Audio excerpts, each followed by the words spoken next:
나면서부터 걷지 못하던 사람 일으킨 그 사건이 연속되고 있습니다. 설교했죠. 그 설교에 대해서 우리가 이미 살펴봤고요. 그 설교 중간에 유대 당국자들이 찾아와서 베드로와 요한을 현장에서 체포했습니다. 그날 시간이 늦어서 감옥에 그냥 수감을 시켰죠. 다음 날 산헤드린 공의회가 열렸습니다. 베드로와 요한을 대상으로 재판이 열린 것입니다. 이 재판의 과정이 기록된 본문인데요, 자세히 들여다보면 좀 흥미로운 대목을 발견하게 됩니다. 일종의 반전이 있어요. 그러니까 지금 두 축이거든요. 베드로와 요한의 한 그룹이 있고 산헤드린 공의회를 이루는 사람들, 그들이 또 이렇게 한 그룹으로 있습니다. 이 두 그룹 간의 은연중에 비교를 하고 있어요. 상식에 의하면은, 여러분, 이 두 그룹을 비교한다면은 누가 비교 우위에 있겠습니까? 당연히 산헤드린 공의회 사람들이죠. 여러 면에서, 모든 면으로 봐도 그들이 더 탁월한 어떤 그 집단입니다. 그런데 이 본문에서는, 이 재판 과정을 그리고 있는 본문에서는 베드로와 요한이 그들보다 더 탁월하다, 지금 이런 논조로 묘사를 해가고 있습니다. 반전이죠. 이 반전이 되는 이 포인트를 세 가지 정도를 오늘 짚을 겁니다. 이 포인트들은요, 누가 참 경건한 사람인가, 참된 경건에 필요한 자질들이라고 할 수 있습니다. 그래서 오늘 이 재판 과정을 그 반전의 포인트, 그 측면에서 관조하면서 한번 참된 경건의 사람은 어떤 사람인가, 우리가 참된 경건의 사람이 되기 위해서는 무엇이 필요한가, 한번 그 점에 착안해서 본문을 들여다보겠습니다. 먼저는요, 반전 포인트는 누가 진리 편에 서 있는가, 누가 하나님 편에 서 있는가, 이 부분입니다. 여러분, 상식적으로 누가 하나님 편에 더 서 있겠습니까? 누가 더 진리 편에 서 있겠습니까? 당연히 산헤드린 공의회 의원들이다 라고 얘기할 수 있어요. 이유인즉 이 산헤드린 공의회를 이루고 있는 사람들은요, 제사장 그룹이고요, 그 다음에 주로 서기관들입니다. 서기관은 율법교사라고 해요. 제사장이 됐든 율법교사가 됐든 이들은 자기의 전생을 하나님의 율법, 하나님의 말씀을 연구하고 또 백성들에게 가르치며 전파하는 이 일에 투자하는 사람들입니다. 하나님의 말씀의 전문가요, 달인이라고 할 수 있어요. 그렇기 때문에 당연히 상식적으로 기대하는 것은 그들이 하나님의 말씀의 편에 서 있고 진리의 편에 더 서 있을 것이다. 그냥 평범한 사람인 베드로와 요한보다는, 특별히 평생을 갈릴리 바다에서 그물질로 먹고 살았던 그 어부 출신 베드로와 요한보다는 그들이 더 진리 편에 서 있는 것이 아무래도 적합해 보이죠. 그런데요, 반전이 있습니다. 이 본문에서는요, 베드로와 요한이 진리 편에 서 있다. 오히려 이 공의회 의원들은 진리에서 한참이나 떨어져 있다. 오히려 하나님의 진리를 배척하는 그 자리에 서 있다 라는 진술을 하고 있습니다. 여러분 아시듯이 지금 이 재판의 최종 결론이 무엇이냐, 그게 18절에 나와 있어요. 이렇게 되어 있습니다. 그들을 불러 경고하여 도무지 예수의 이름으로 말하지도 말고 가르치지도 말라 하니, 이게 이들의 결론이었죠.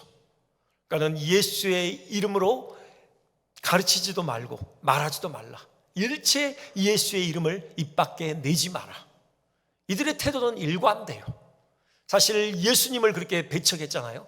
근데 예수님을 따르는 제자들을 또 배척하고 있습니다. 그들의 입에서 예수라는 아예 그 두 글자의 이름조차 나오지 못하도록 그들을 엄히 경고하고 있습니다. 여러분, 이것은 진리를 배척하는 행위입니다. 19절에 베드로의 응답이 그러해요. 베드로가 이렇게 응답하죠. 하나님 앞에서 너희의 말을 듣는 것이 하나님의 말씀을 듣는 것보다 옳은가 판단하라. 무슨 말씀입니까? 너희들의 말이 하나님의 말과 거스른다라는 거죠. 배치된다라는 것입니다.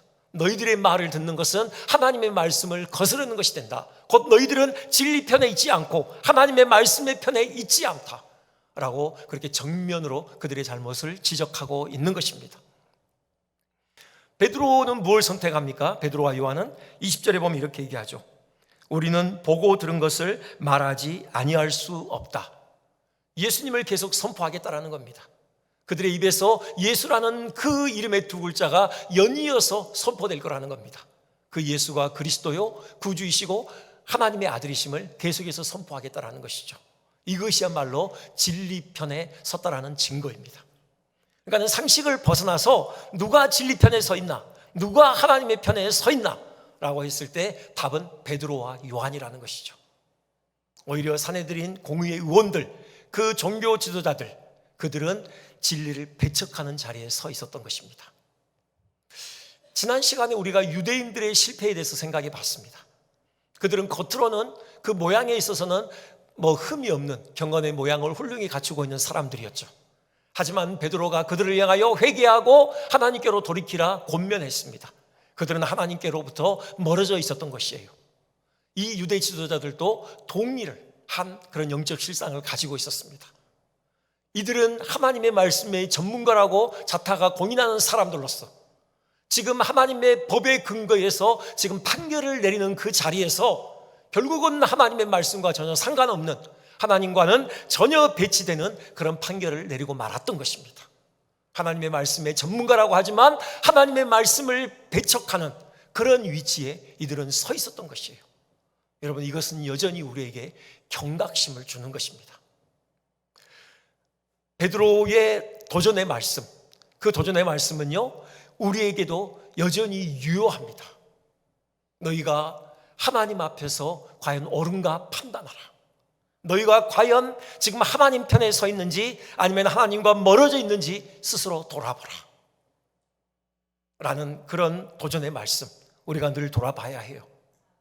그런데 우리가 과연 진리 편에 서 있는지 아니면 진리와 멀어져 있는지 이것을 판단하는 중요한 기준이 하나 있습니다. 그게 뭐냐? 바로 우리의 마음의 동기입니다. 지금 이 유대 관원들이, 유대 지도자들이 정작 하나님의 말씀의 전문가라고 하면서 그들이 하나님의 말씀을 배척하는 위치에 서게 되어졌는가? 그 이유가 뭔가? 그것은 그들의 마음의 동기에 있습니다. 우리가 지난 시간에 그 유대인들의 그 실패의 원인에 대해서 생각을 했어요. 두 가지를 짚었습니다. 자기의와 세속적인 욕망의 추구에 있다고 했습니다. 이 유대 지도자들도 다르지 않습니다. 자기의와 세속적인 욕망을 한 단어로 압축하면 자기 영광입니다. 이들의 마음의 동기에는 자기 영광이 자리하고 있었어요. 하나님의 말씀을 다루지만, 연구하고 가르치는 그런 일을 하지만 그 마음의 태도는 하나님의 영광보다는 자기 영광에 있었던 것입니다. 그렇기 때문에 그들은 진리로부터 멀어지고 말았던 것이에요. 예수님을 배척한 이유가 그거지 않습니까? 예수님의 그 심오한 가르침, 그분의 그 비범한 행적으로 말미암아 뭇 사람들의 마음이 예수님께로 쏠리고 있었습니다. 그 장면을 가장 불편하게 바라봤던 사람들이 바로 이 종교 지도자들이었어요. 왜요? 그들이 누리고 있는 기득권의 위협이 가해졌기 때문입니다. 군중들의 관심이 예수님에게로 향하는 만큼 자기들의 입지가 좁아지는 것이죠. 이것을 불편하게 여겼고요, 예수라는 존재를 눈엣 가시로 여겼습니다. 어떻게든지 예수님을 없애기 위해서 그들은 혈안이 되어졌던 것이죠. 이런 질문을 해볼 수 있습니다. 그들이 진정코 한 번이라도 정말 마음을 올곧게 쓰면서 예수님을 바라볼 수는 없었을까? 지금 그 심오한 가르침과 그 비범한 행적을 통해서 많은 군중들이 예수님께서야말로 하나님께서 보내신 메시아다, 그런 기대를 가지면서 예수님을 바라보고 예수님의 말씀에 귀를 기울이고 있는데, 그들도 한 번쯤은 동일한 마음으로, 동일한 시선으로 예수님을 바라볼 수는 없었을까? 이런 질문을 해볼 수 있어요. 근데 그들은 한 번도 그런 마음을 품은 적이 없습니다. 그런 시선으로 예수님을 바라본 적이 없고 그런 기대감을 가지고 예수님의 말씀에 귀를 기울인 적이 없어요. 그 이유가 무엇입니까? 그들은 하나님의 영광을 사모하지 않았기 때문에 그래요. 그들은 하나님께서 보내실 메시아를 기대하지 않았습니다. 기다리지 않았어요. 오히려 자기 당대만큼은 메시아가 오지 않았으면 좋겠다 내심 바라고 있었습니다. 이유가 무엇입니까? 자기 영광 때문이에요. 메시아가 오시면 세상은 뒤집어지는 겁니다. 지금 자기들이 기득권을 누리고 있는 그 체제가 바뀌는 것이에요. 그러면 자기들의 기득권을 내려놔야 하는 것입니다. 그게 싫었던 거예요.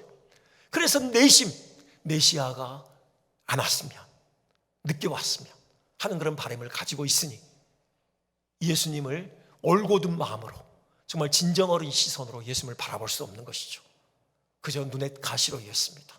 우리의 기득권을 침해하는 자, 없어져야 될 자, 그런 눈으로 예수님을 바라보면서 결국은 마침내 빌라도의 손을 빌어 예수님을 못 박아버리고 말았던 것입니다. 눈에 가시가 없어졌으니 이제 안도의 한숨을 내쉴 때가 됐습니다. 그런데 더 큰 문제가 일어난 것입니다. 그 예수가 살아났다라는 외침이 들려지기 시작한 것입니다. 그 예수가 살아났고 그 부활로 말미암아 예수님이 자기 주장하신 대로 하나님의 아들이심이 입증되어졌다, 이런 외침이 예수를 따르던 제자들로부터 선포되고 있는 것입니다. 그 예수야말로 하나님께서 우리에게 보내리라 약속하신 메시아이시다. 그러니 이들이 가만히 있을 수 있습니까? 이것은 더 심각한 그들의 기득권에 대한 도전이었습니다. 이 외침을 용인한다면 그들의 기득권은 완전히 무너지고 마는 것입니다. 하나님의 아들을 그들의 손으로 못 박은 꼴이 되는 것입니다. 그래서 열심을 가지고 베드로와 요한을 붙잡았던 것입니다. 그들에게 엄히 경고했던 것입니다. 다시는 너 입 밖에서 예수라는 이름을 내뱉지 말아라. 예수라는 이름으로 그 어떠한 말이나 가르침도 해서는 안 된다 라고 엄히 경고했던 것이죠. 이들은 하나님의 말씀을 다루면서 한 번도 진지하게 하나님의 영광을 향한 열심을 가졌던 적이 없습니다. 자기 영광, 자기 기득권을 지키기 위해 혈안이 되어 있었어요. 이것이 결국은 그들로 하여금 진리편에 서지 못하도록, 오히려 진리를 배척하는 위치에 서도록 만들었던 것입니다. 그렇기 때문에 베드로의 그 도전, 과연 우리가 지금 걸어가고 있는 이 믿음의 길이, 이 삶의 여정이 하나님의 말씀에 오롯이 합치한가? 우리는 진리편에 서 있는가? 여러분, 이것을 점검하는 중요한 기준은 우리의 마음의 동기입니다. 내가 열심을 내고 있는 이 일이 과연 하나님의 영광을 위한 일인가? 아니면 나 자신의 영광을 위한 일인가? 우리가 정직하게 들여다봐야 하는 것입니다. 베드로와 요한은 그들의 유혹에 굴하지 않았습니다. 우리는 예수 그리스도 그분의 이름을 선포하지 않을 수 없습니다 라고 당당하게 그들의 결단을 표했습니다. 그들은 진리의 편에 서기로 선택했습니다. 그 진리에 자기들의 생을 내던졌던 것입니다. 그럴 수 있는 이유가 무엇입니까? 그들은 하나님의 영광을 사모했기 때문입니다. 베드로와 요한의 심령을 가득 채운 것은 하나님의 영광을 향한 열심이었습니다. 그들은 자기들의 생이 아니보다도 하나님의 영광을 더 중히 여겼던 것입니다. 그래서 예수의 이름의 선포에 자기들의 생을 걸 수 있었던 것입니다. 처음부터 그랬잖아요. 그 남에서부터 걷지 못하던 자 일으켰을 때, 사람들의 시선이 베드로와 요한을 향하고 있을 때 어찌하여 너희들이 우리를 바라보느냐? 이 사람을 온전케 한 것은 바로 예수 그리스도다. 예수님을 선포했고 끝까지 예수님을 선포하는 그 길을 걸어가기로 결단했던 것입니다. 하나님의 영광을 사모하는 열심, 우리의 것이 되어졌으면 좋겠습니다. 여러분 잘 아시는 그 임금을 태운 나귀 이야기 아시죠? 이 당나귀가 임금을 태우잖아요. 그래서 임금이 이렇게 나라를 이렇게 그 순찰하기 위해서 한 바퀴 돌 때마다 여러분 백성들이 그 임금을 맞이하기 위해서 다 나오잖아요. 막 박수갈채 환호하면서 엎드려 절합니다. 이 당나귀도 임금을 태웠기 때문에 그에 걸맞게 아름다운 장식으로 치장을 해줬죠. 그러니 사람들의 박수 소리는 더 컸던 것입니다. 이 당나귀가 하루는 임금을 태우고 가다가 그냥 임금을 내동댕이 쳐버리죠. 여러분 이유 아시죠? 사람들의 박수갈채 자기 혼자 다 받고 싶어서요. 왠지 임금에게 빼앗기는 게 싫어서요. 임금이 없으면은 저 백성들의 환호와 갈채는 다 나의 것이 되겠구나. 내동댕이 쳐버렸어요. 여러분 어떻게 됐는지 아시죠? 임금을 내동댕이 치는 순간 그는 목이 잘렸습니다. 참수형을 당한 것이죠. 여러분 하나님 없이 우리의 영광 없습니다. 우리가 하나님의 종기 아래 머물 때, 하나님의 영광 아래 머물 때 그것이 우리에게도 영광인 것입니다. 내가 영광을 받겠다고 하나님을 내동댕이 치는 순간 여러분 우리는 몰락하고 마는 것입니다. 가장 비천한 존재가 되고 마는 것입니다. 우리 하나님의 영광을 사모하는 열심을 가지고 참 경건의 삶을 살기를 주님의 이름으로 축원드립니다. 두 번째 반전이 있습니다. 지식이죠. 이 반전의 포인트는 지식입니다. 누가 참 지식의 사람인가? 누가 지식인인가? 여러분, 이 경합을 벌인다고 하면은 상식은 누구의 손을 들어주겠습니까? 당연히 유대의 관원들입니다. 그들은 하나님의 말씀을 평생 연구하고 가르치는 일에 종사하는 사람들이에요. 학식을 갖추고 있는 사람들입니다. 베드로, 요한, 저 변방 갈릴리 출신입니다. 총구석에서 온 사람들이고요. 그들은 평생 했던 일이 바다에서 그물을 던지고 올리는 일이었습니다. 그래서 여기 13절 보면은 이들이 이런 얘기를 해요. 그들이 베드로와 요한이 담대하게 말함을 보고 그들을 본래 학문 없는 범인으로 알았다가 이상히 여기며. 학문 없는 범인이다. 이건요, 공식적인 배움이 없는 무식한 사람이다. 그들 눈에는 그렇게 비쳤던 것입니다. 모두의 눈에도 그렇게 비쳤을 것입니다. 그러니 당연히 누가 참 지식의 사람인가? 바로 공의의 의원들의 손을 들어주겠죠. 이게 상식입니다. 하지만 오늘 이 재판 과정을 묘사하고 있는 본문은요, 베드로와 요한의 손을 들어주고 있습니다. 그들이야말로 참 지식의 사람이다. 그렇게 지금 묘사하고 있어요. 여러분 보십시오. 11절 보십시오. 베드로와 요한이 이런 말씀을 합니다. 이 예수는 너희 건축자들의 버린 돌로서 집 모퉁이의 머릿돌이 되었느니라. 시편 118편의 말씀을 인용한 것이거든요. 사실 예수님께서 먼저 이 말씀을 인용하셨습니다. 그래서 예수님께서 십자가에 죽으시고 부활하실 것을 그 시편 말씀을 가지고 미리 예언하셨어요. 베드로와 요한이 그 말씀을 그대로 지금 인용하고 있는 것입니다. 여러분, 성경의 전문가들 아닙니까? 지금 그들 앞에 서 있는 그 관원들 성경의 전문가들이에요. 근데 그들 앞에서 성경을 인용해서 예수 그리스도를 선포하고 있습니다. 예수님께서 십자가에 죽으시고 부활하심은 갑자기 된 일이 아니라 이미 성경에서 예언된 일이다. 성경의 예언대로 예수님은 죽으셨고 다시 부활하셔서 우리의 구주가 되셨다. 그 말씀을 당당하게 그들 앞에서 선포하고 있었습니다. 12절 보시겠습니까? 또 이렇게 선포합니다. 다른 이로서는 구원을 받을 수 없나니 천하 사람 중에 구원을 받을 만한 다른 이름을 우리에게 주신 일이 없습니다. 예수님께서 참 구원자시다, 유일한 구원자시다, 이렇게 멋지게 선포해내고 있는 것입니다. 다시 말씀드리지만 이 선포의 대상은 사내들인 공의의 의원들입니다. 율법의 전문가들, 하나님의 말씀의 달인들이에요. 그들 앞에서 이토록 당당하게 베드로와 요한이 예수 그리스도를 선포해요. 멋지죠? 여기에 대한 이 관원들의 대응이 무엇입니까? 14절에 나와 있죠. 또 병 나은 사람이 그들과 함께 서 있는 것을 보고 비난할 말이 없는지라. 아무 말을 못합니다. 그들의 당당한 예수 그리스도의 선언에 그들은 아무 말도 대응을 못해요. 침묵하고 마는 것입니다. 유구무원이었습니다.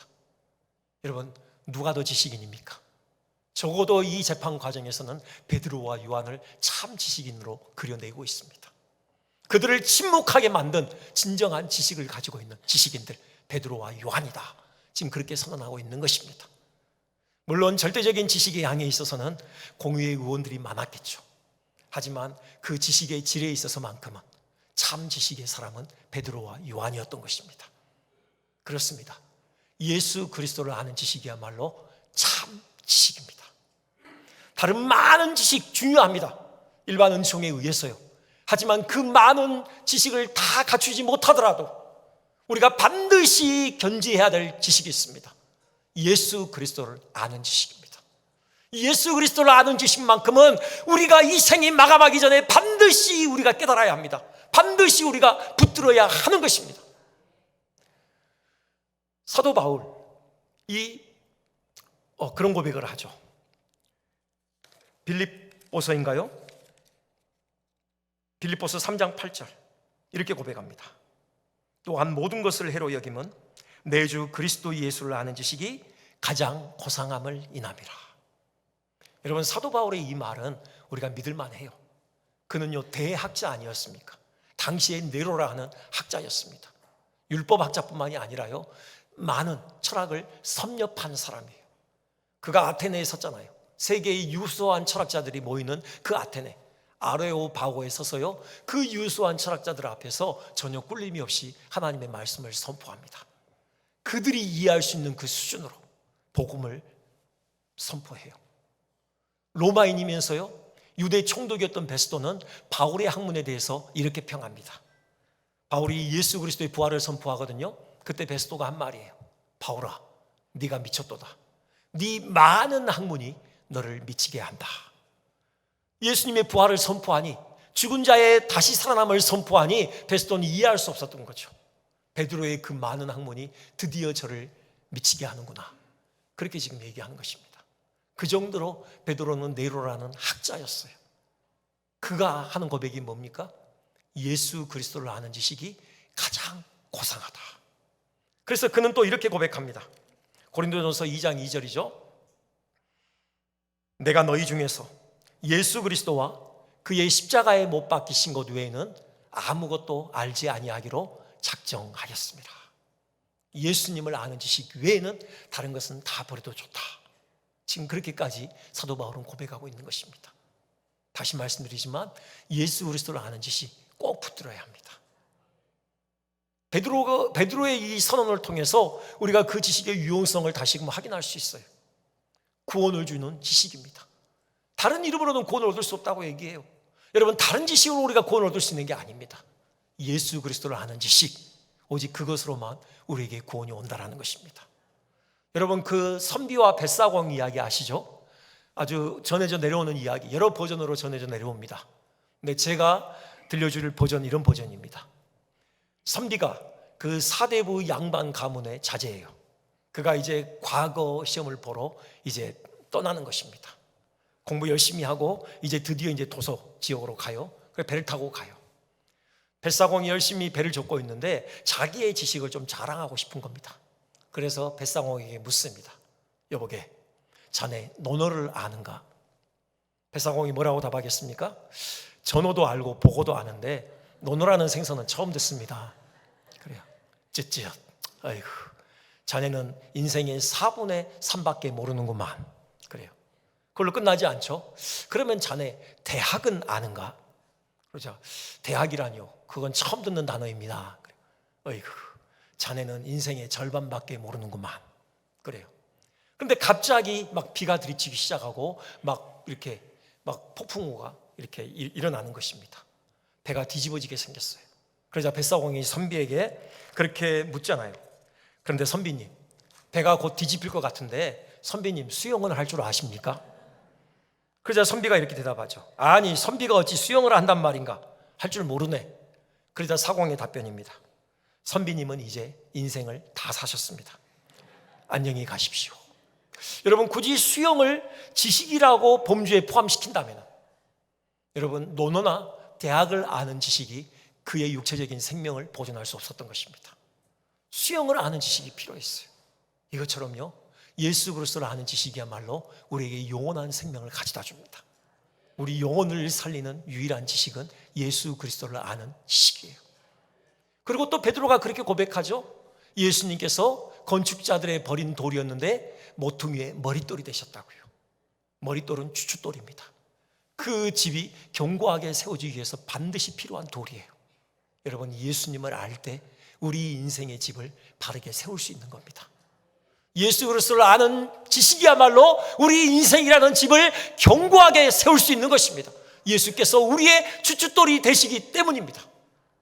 요한복음 8장에 보면요, 예수님께서 당신을 세상의 빛이라 그렇게 소개하고 있습니다.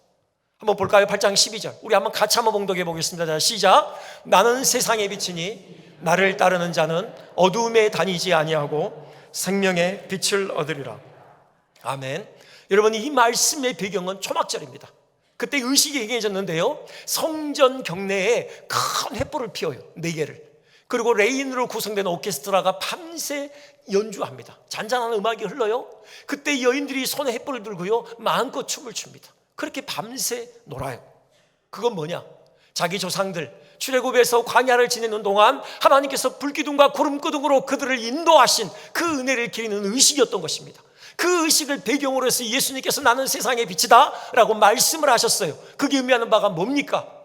예수님을 알 때만이, 예수님 그분을 따를 때만이 우리 인생을 성공적으로 경주할 수 있다는 말씀입니다.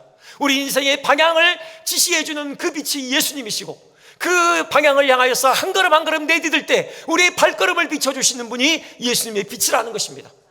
우리의 발걸음이 돌부리에 부딪히지 않도록, 그래서 실족하지 않도록, 그래서 인생을 낭비하지 않도록, 인생을 어떠히 살지 않도록 우리 인생의 빛을 비춰주시는 분이 예수님이라는 겁니다. 여러분, 예수 그리스도를 바로 알 때만이 그분을 기초로 해서 우리 인생의 집을 견고하게 세울 수 있는 것입니다. 우리의 가정도 그렇고 우리의 교회도 그렇고 이 국가도 그렇고 이 세계도 그런 것입니다. 여러분, 예수님을 아는 일에 열심을 냈으면 좋겠습니다. 이것이 베드로 사도의 마지막의 권면입니다. 베드로후서 3장이죠 18절 우리 한 번만 더 같이 봉독해 보겠습니다. 자, 시작. 오직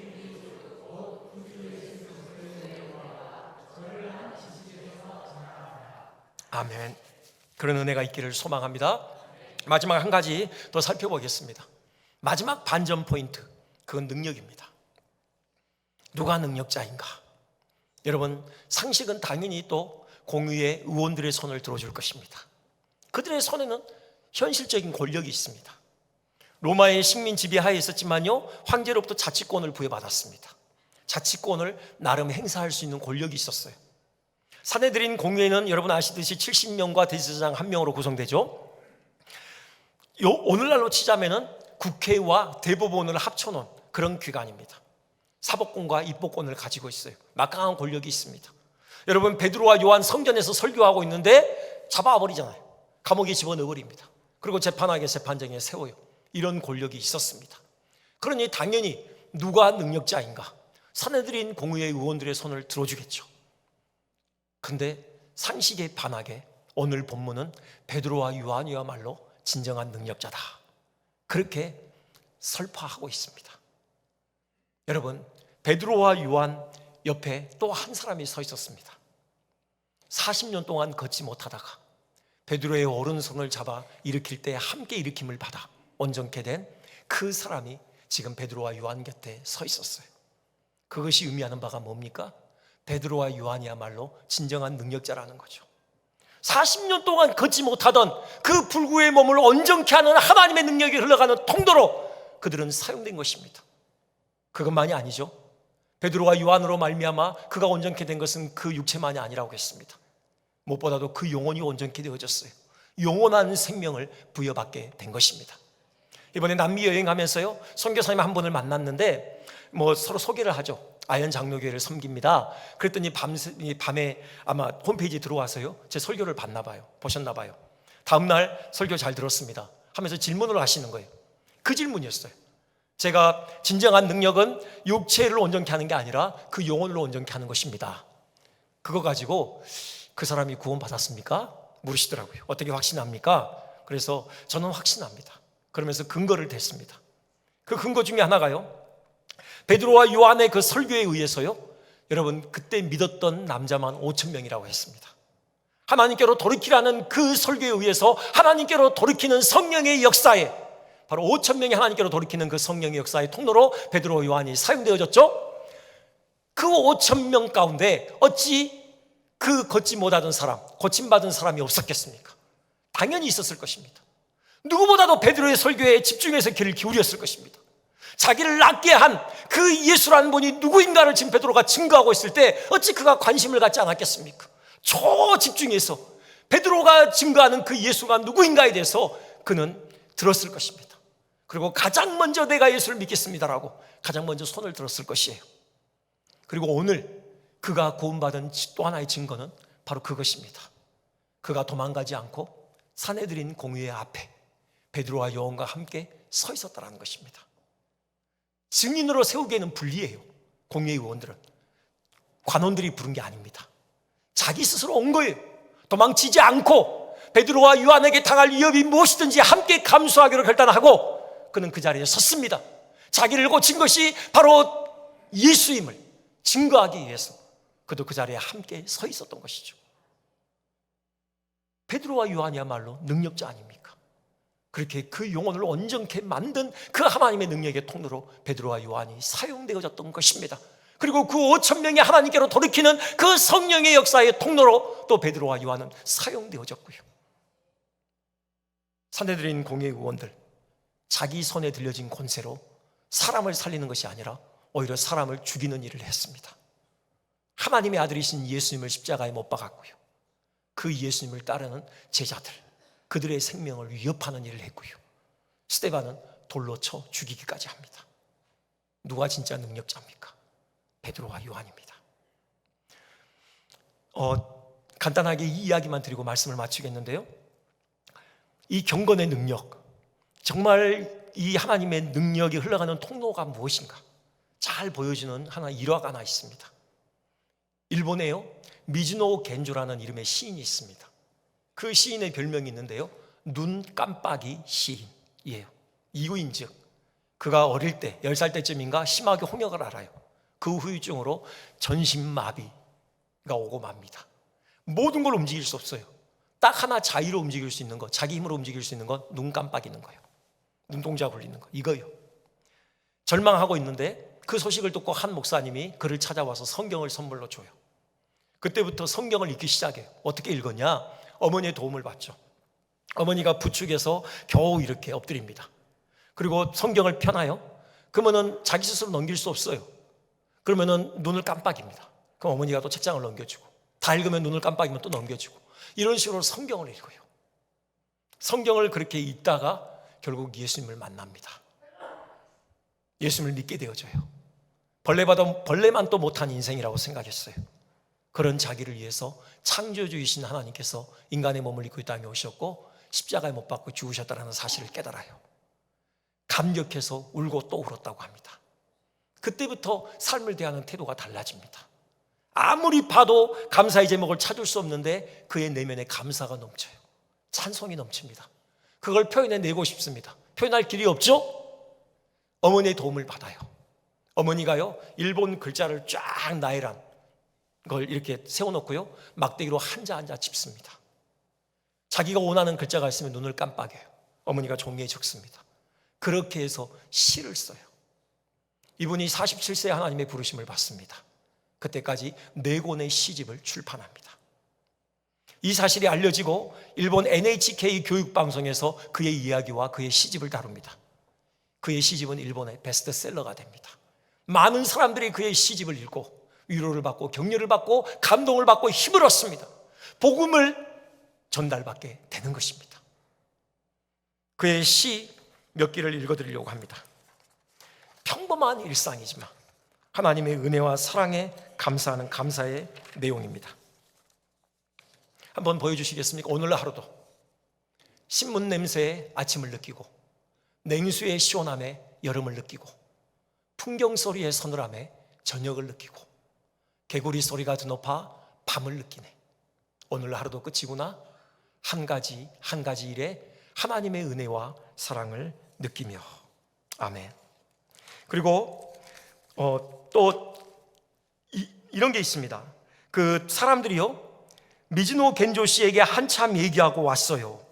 미즈노 겐조 씨를 만나고 나서 마음이 평화로워졌습니다. 힘들면 미즈노 겐조 씨를 찾아가 보세요. 이런 얘기를 많이 하는 겁니다. 이게 어떻게 가능했는가? 그 비결이 바로 저 시에 담겨 있습니다. 평화라는 시인데요, 나라도 말하는 언어도 생각하는 일도 각각 다른 수십억의 인간들이 아버지 되신 하나님의 곁으로 돌아오도록 아침에도 기도드리고 저녁에도 기도드린다. 이게 그의 일상이에요. 뭘 할 수 있겠습니까? 그가 하는 일이라고는 지금까지 그의 삶을 스쳐간 많은 사람들의 얼굴을 떠올리며 그들을 위해서 기도합니다. 알지 못하지만 전 세계 나라도 다르고 말하는 언어도 다르고 생각도 다르지만, 하지만 그들을 위해서 그들이 하나님 품으로 돌아오도록 기도했던 것이죠. 이것이 그로 하여금 그 경건의 능력을 발휘하게 한 겁니다. 아무것도 할 수 없는 초라한 존재 같지만, 하지만 그로 말미암아 많은 사람들이 회복되고 치유되는 그런 능력을 발휘하는 통로가 됐던 것입니다. 우리 이런 인생 살았으면 좋겠습니다. 하나님이 찾으시는 참된 경건의 사람들, 우리 되시기를 주님의 이름으로 축원드립니다.